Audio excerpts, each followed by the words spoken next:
Alright, what's going on, guys? It is your boy TKD once here back in PlayStation Source, and it is what, like day 5 I think, or day 6 of having the PS5 in my possession, and I've been using it a lot, of course, playing a lot of games, but most importantly, I've been seeing a lot of where the PS5 kind of is a step back, or things that are just missing that I feel that really should be here on the PS5. So I did want to go over, just like yesterday, we went over some changes that I think you should make in the settings for your PS5. I think here we're going to talk about things that I really want changed with the PS5 moving forward, and I really do think that like the bulk of these will be fixed or like will be changed and stuff like that to better appeal to how PlayStation hardware used to act, but we're gonna go over those nonetheless in today's video.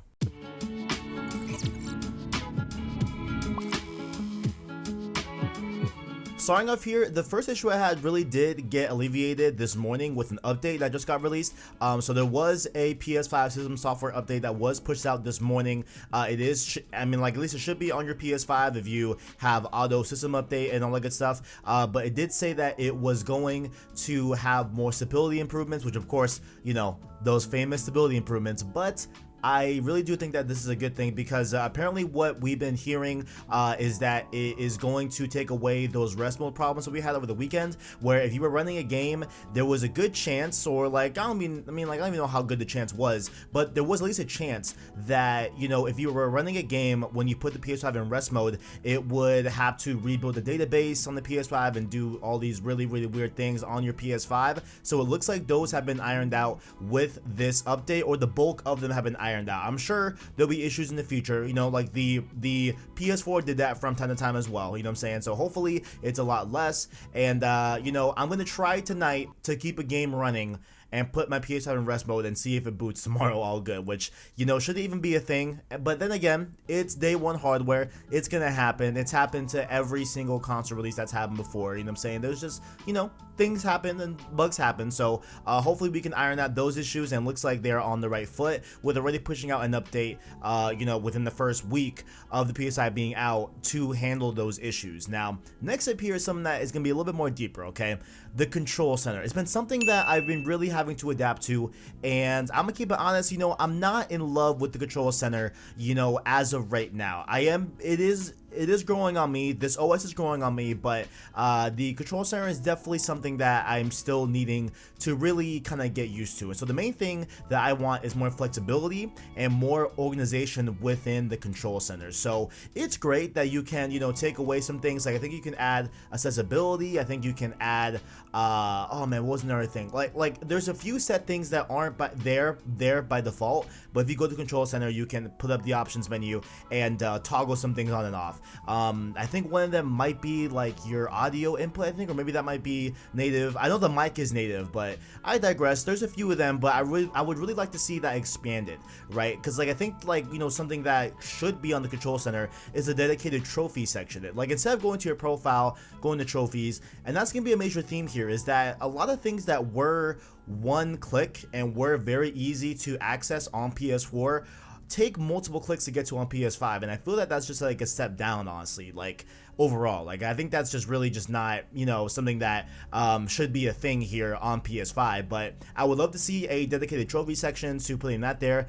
I would also love to see a dedicated messages thing there as well. Like it's really weird how you have to go to game base and then go to your messages from there, I think, or something like that. Like I feel like, or I mean, if you get a message, you can go through the notifications thing off of the control center. But I feel like there should be dedicated things that were on PS4 that are just dedicated applications there as well. Like I get the notion of like having a unified experience and having things like messages and things like seeing who's online and stuff like that, which we will talk about later on. Trust that. I get the idea of unifying them, but I think at a certain point there comes a time where like if you want to unify stuff, I think that if you want to get to it quickly, I think that those have to be separated, right? Like I just think that there are some things that you can't really unify that well. I 100% am for unifying messages on like an application, like what they did early on back in October, but having it on PS5, you go into the profile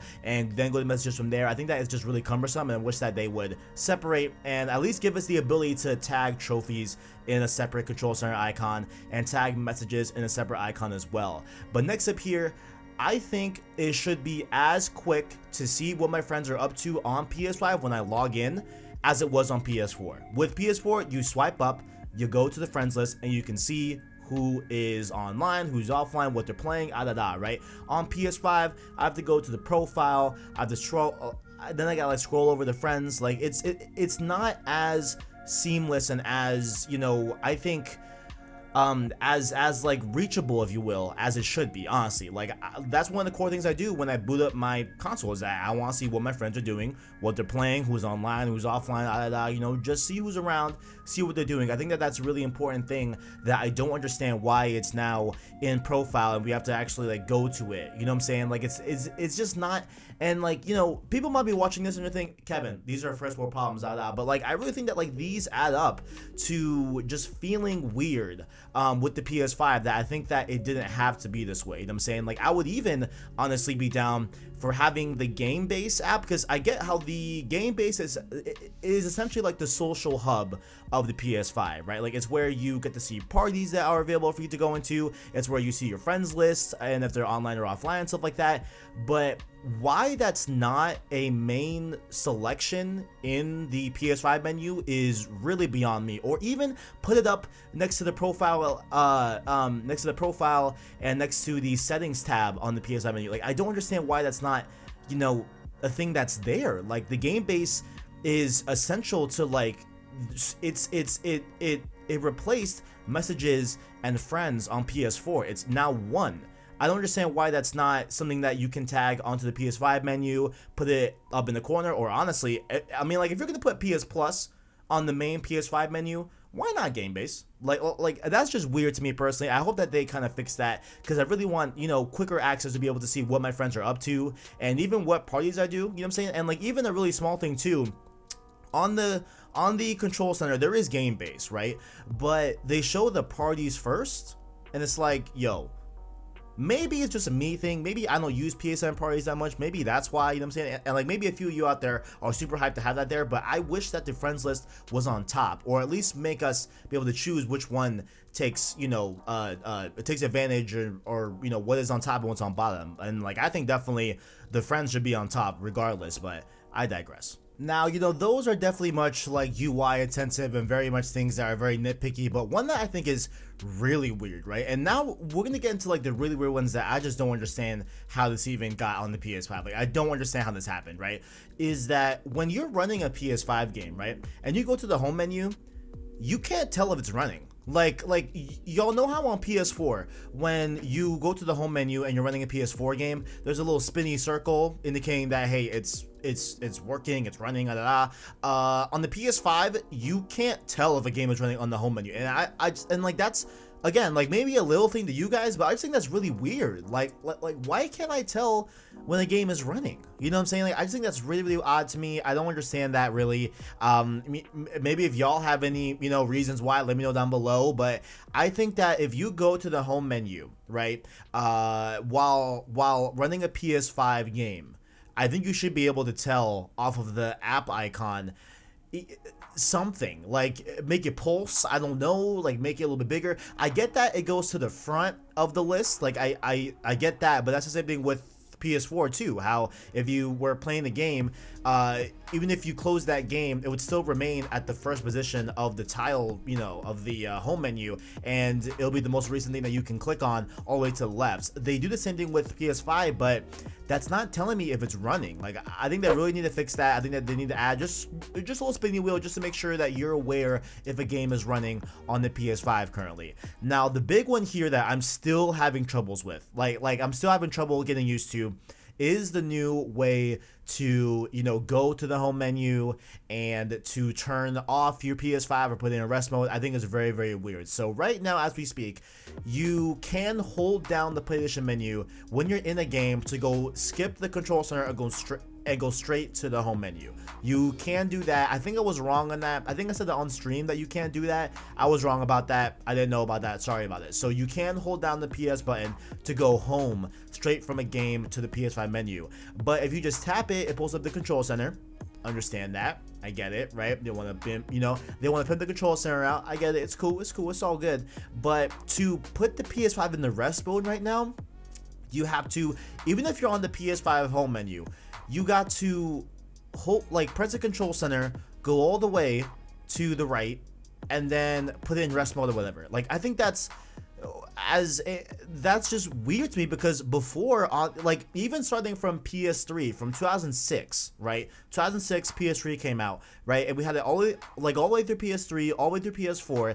It was hold down the button to bring up the power menu, right? To you know, put it in rest mode or turn off the PS5 or turn on the PS4, PS3, etc. I don't understand why that's not here on the PS5. That is beyond me, right? Like, that is so weird. Like, and if they want to do like a halfway step, I would even take, hey, if you're on the PS5 main menu, if you hold it down again, it should bring up the power menu. Like, I don't, you know, like that's just odd to me. I don't understand why that's not there. And also, what they took out too is that, as far as I'm aware, I don't think there's a way that, you know what? No, I think that when you double click the PlayStation home menu, right, I'm sorry, the home button, right, it pulls up this like weird sidecar thing that I think if you're playing a single player game, it'll be a quick toggle for you to select it to go back into the game that you were playing. I did it with Black Ops Cold War, and that was in the multiplayer lobby, but it didn't give me an option to throw me back into the game. It just kind of let me, you know, send out invites to people, which I'm like, okay, but like, you know, I want to go back into the game. You know what I'm saying? And I think that taking that double click feature out to take you back into the game is sorely missed. Like, when you're on PS4, you could be in a settings menu, whatever, and just double click on the home menu to take you right back into the game. I think that they need to add that in as well. There's just some stuff with the home menu that I don't like. Like, I don't like how I can't just hold down the PlayStation button and then put it in the rest mode right there. Again, these are little things, but these little things add up, and I think it's just really weird in my opinion. I don't know. If you have a different thing, let me know your thoughts in the comments below. Next up here, let's talk about the way the games download and the way they run off of first boot, right? There's been a lot of problems with people that are downloading Black Ops Cold War or like Valhalla or like any, and like I think even Miles Morales too, like any game that has a PS4 version as well. It is being wonky in terms of which one the game is running, right? Like, there was a lot of people that were playing Black Ops Cold War this weekend and didn't even realize that they were playing the PS4 version on their PS5. I think across the board, no matter what, the PS5 should know that if you are downloading a game, right, and there is a PS5 version for that game, it should primarily, number one, download that game first, and number two, boot the PS5 version first, right? And I do like the prospect of being able to boot the PS4 version, because I know those trophy hunters out there, there are sometimes 2 separate trophy lists for each version of the game. So you could, you know, get all the trophies on the PS4 version and then on the PS5 version, and then like easily switch back and forth to them. I get that. That's a really cool feature. I like that. But I think that the PS5 should primarily run the PS5 version of these games first, no matter what. I think it should be a second step to boot the PS4 version, right? Like, I think that's really weird, really wonky. Maybe that's just a day one thing that maybe gets fixed over software, but definitely I feel like the PS5 version of any game should take priority over the PS4 version. There should be no you know, instances where you come across where you're running the PS4 version the whole time and you had no idea. I think that's crazy. I think that, you know, it should be PS5 first, and also you should know if you're running the PS4, like maybe have like a little, you know, tag thing that comes along if you're running a game that has a PS4 version, just to make sure that you know that, hey, this is the PS5 version of this game, etc. I don't know, but that needs to be fixed, I feel like, my opinion. And last up here, the DualSense mic. I'm not gonna lie, I perhaps talked a little trash about the mic, you know, prematurely. I was like, oh man, who's gonna use that? You're gonna hear the buttons on the other people's mics. Honestly, I really like the mic on it. Like, I think it's super, you know, comes in handy. And for me, long story short, I can't use my A50's mic the way my setup is working right now. It's a whole thing that I don't want to explain, but I can use the mic on the DualSense, and it's a really quick mic that I can use. Very, very nice, very, very convenient. I like it a lot. However, the mute button on the DualSense controller, right? I feel that that should be something in the settings that you can also auto tag to forever be muted, right? And yikes, just kidding. So you can indeed switch off a toggle on the PS5 menu to have it where you boot up your PS5 and the mic can be muted. Mine was on.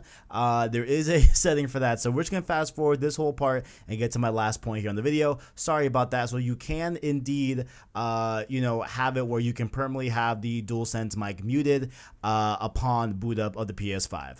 Let's keep it going. So yeah, those are pretty much my overall kind of thoughts on what I would like to change on the PS5 in terms of like the OS and different things of how games, are being reflected on the menu as well, with that weird glitch, not I guess glitch, but like the weird like misrepresentation of PS4 games running on PS5, that whole thing. I hope a lot of things, like here do get added and do get fixed, and I do hope that, and I do believe that eventually a lot of these will be ironed out. But most importantly, let me know your thoughts in the comments below. Did you guys agree with me on any of these? Do you have any more suggestions on things that you want to change on PS5? Let me know your thoughts down in the comments below. And make sure also, while you are down there, to check out that description where you can find links to our Discord, our Twitter, as well as an Anchor link. That way you can listen to our long-form content and podcast format. Those, of course, being Road to PS5 and Road to Miles Morales. Those two are coming to an end, unfortunately, here pretty soon. But definitely check out the last few episodes where Miles Morales will be doing our spoiler cast. And with Road to PS5, I think we're going to go over the bets and really have my lasting thoughts on the PlayStation 5. And if you deem us so worthy, make sure to hit that join button as well to become a member of the channel. You can be a Prince tier for $1 or a King tier for $5 and get access to different channel badges, emotes, as well as shoutouts on PlayStation content, just like the homies Caleb Kaiser, Tapiwa Musa, Owen, Arachnite, and the homie Shungi. Much love to you, gentlemen. Really appreciate you guys. Thank you all for watching, and make sure to stay subscribed to PlayStation Source to keep up with the latest and greatest in all things PS5 and PlayStation. Thank you all for watching, and as always, greatness awaits.